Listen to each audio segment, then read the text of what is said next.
শুভ দুপুর বন্ধুরা, সবাই কেমন আছেন? আশা করি ভালো আছেন। তো বসে গেছি খেতে। তো চলুন আজকে আমি কি রান্না করেছি দেখ। তো এই যে এখানে আমার ভাত, নুন লেবু, এটা হচ্ছে পুঁই শাক দিয়ে, মুসুর ডাল দিয়ে আর আলু দিয়ে তরকারি করেছি আমি।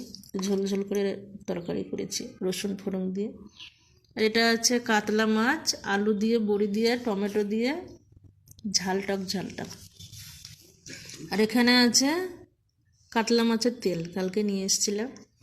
কাতলা মাছের তেলটা পেঁয়াজ লঙ্কা দিয়ে ভেজেছি। তো আজকে আমার এই রান্না বন্ধুরা। বন্ধুরা, কে ভাত খাবেন চলে আসুন আমার সঙ্গে। আজকে আমার এই মেনু কাতলা মাছ। কালকে বাজার থেকে শুধু একরকমই মাছ কিনেছি। অন্য সময় দু রকম তিন রকম হয়, শুধু একরকম মাছ এখন 2-4 দিন খেতে হবে একই মাছ, ভালো লাগে না। অন্য মাছ আর কেনা হয়নি আর কি। যাই হোক, তো বন্ধুরা টাটা, সবাই ভালো থাকবেন।